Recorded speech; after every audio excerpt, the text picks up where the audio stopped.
বিশ্বকাপ বাছাই পর্বে আর্জেন্টিনার বিপক্ষে ব্রাজিলের হারের পরেই ব্রাজিলের কোচ দরিবাল জুনিয়রকে বহিষ্কার করেছে সিবিএফ। তারপরেই আলোচনা শুরু হয়েছে কে হবে ব্রাজিলের পরবর্তী কোচ। সেই আলোচনার তালিকায় উঠে এসেছে কয়েকজনের নাম, যেখানে রয়েছে মরিনহো, রয়েছে ব্রাজিলের বর্তমানে অন্যতম পছন্দ এবং কি পছন্দের তালিকার শীর্ষে যিনি কার্লো অ্যানচেলোত্তি, এবং তারপর আরেকজন এসেছে জর্জ জেসুস, যিনি বর্তমানে সৌদি আরব ক্লাব আল হিলালের দায়িত্ব পালন করছেন। অন্যদিকে রয়েছেন আবেল ফেরেরা, যিনি পালমেরাসের হয়ে দায়িত্ব পালন করছেন।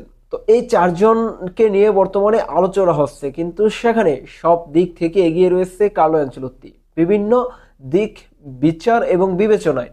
সেগুলো নিয়ে আজকে আমি কথা বলবো। প্রথমত, ব্রাজিলিয়ান একাধিক গণমাধ্যম জানিয়েছে যে কার্লো অ্যানচেলোত্তিকে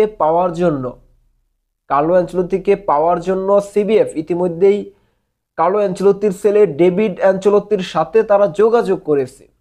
অর্থাৎ তারা ডেভিড অ্যানচেলোত্তির সাথে যোগাযোগ করেছে এবং সে যেন কার্লো অ্যানচেলোত্তিকে রাজি করান ব্রাজিলে যোগ দেওয়ার জন্য, এমনটাই জানিয়েছেন ব্রাজিলিয়ার একাধিক গণমাধ্যম।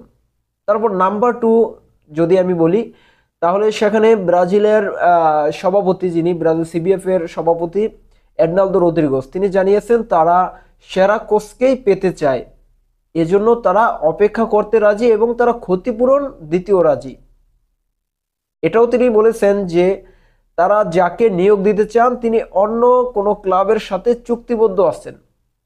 তার এই কথার মাঝখানে কিছু ইস্যু অবশ্যই রয়ে যায়, যেখানে তিনি বলেছেন ক্ষতিপূরণ দিতেও রাজি। আর এটা যে কোনো ক্লাবের সাথে যদি কোনো কোচ চুক্তিবদ্ধ থাকে, যেমন কার্লো অ্যানচেলোত্তি 2026 সাল পর্যন্ত রিয়াল মাদ্রিদের সাথে চুক্তিবদ্ধ, যদি রিয়াল মাদ্রিদের সাথে চুক্তি বিচ্ছিন্ন করে তাহলে সেই 2026 পর্যন্ত সে ক্ষতিপূরণটা অবশ্যই দিয়ে আসতে হবে। আর এটা কিন্তু কার্লো অ্যানচেলোত্তি দিবে না, এটা সিবিএফ কে দিতে হবে, বা যেই দলের সাথে যোগ দেয় কার্লো অ্যানচেলোত্তি তাকে কিন্তু দিতে হবে। সুতরাং যদি কার্লো অ্যানচেলোত্তিকে ব্রাজিল আনতে চায় বা সিবিএফ তার সাথে নতুন করে চুক্তি করতে চায়, তাহলে কিন্তু তাকে ক্ষতিপূরণ ওই ক্লাবের দিয়েই তারপর তাকে আনতে হবে। অন্যান্য যে কোচ রয়েছে তাদের ক্ষেত্রেও কিন্তু ঠিক একই সিস্টেম।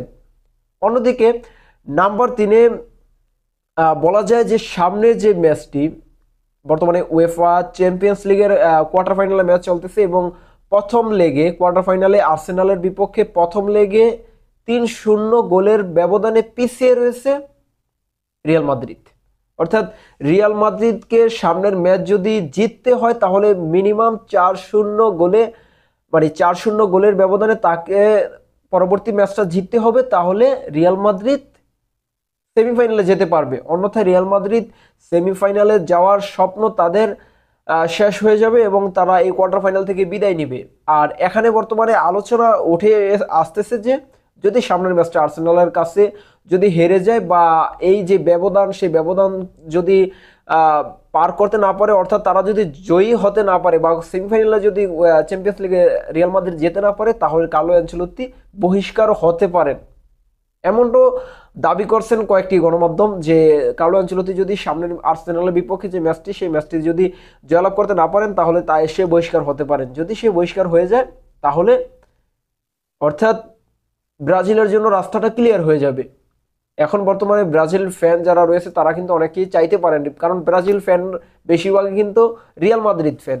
তো সুতরাং তারা কিন্তু এখন বর্তমানে অনেকেই চাইবেন শুধুমাত্র ব্রাজিলের জন্য যে সামনের ম্যাচটা রিয়াল মাদ্রিদ হেরে যায় এবং চ্যাম্পিয়ন্স লিগ থেকে বাদ পড়ে যায়, কার্লো অ্যানচেলোত্তিকে বহিষ্কার করুক, পরবর্তীতে ব্রাজিল তাকে দলে নিয়ে নিক, এমনটা অনেকে ধারণা করতেছেন, কিন্তু সেটা আসলে ম্যাচের পরবর্তী সময় দেখা যাবে। কিন্তু কয়েকটি বিষয় বিবেচনায় এটাই বোঝা যাচ্ছে যে কার্লো অ্যানচেলোত্তি ব্রাজিলে আসার সম্ভাবনা অনেকটাই বেশি। আর অন্যদিকে যদি কার্লো অ্যানচেলোত্তিকে না পায় তাহলে অপশন বিতে রয়েছে জর্জ জেসুস, যিনি বর্তমানে আসার জন্য প্রস্তুত রয়েছেন, এবং এরপরে মরিনহো রয়েছে, তারপর আবেল ফেরেরা রয়েছে। সুতরাং এছাড়া যে কাউকেই ব্রাজিল যে কোনো সময় সিবিএফ নিয়োগ দিতে পারে, এটা হয়তোবা সময় বলে দেবে। এবং সিবিএফ প্রেসিডেন্ট এডনালদো রদ্রিগেজ জানিয়েছেন তারা এখন বর্তমানে এপ্রিল চলতেছে, এপ্রিলের পরে মে মাসে, অর্থাৎ মে মাসের আগে তারা অফিসিয়ালি ভাবে কোনো কোচকে প্রস্তাব পাঠাবে না। এর মানে বোঝা যাচ্ছে যে এই মাসের মধ্যে কোনো কোচ সিবিএফ নিয়োগ দিতে দিচ্ছে না। অর্থাৎ আমাদেরকে অপেক্ষা করতে হবে মে মাস পর্যন্ত। মে মাসের হয়তোবা শুরুতেই যে কোনো কোচ একজন ব্রাজিলের দায়িত্বে আসবেন, সেটা অবশ্যই সময় বলে দিবে এবং এই সময় মতো আপনারা জানতে পারবেন।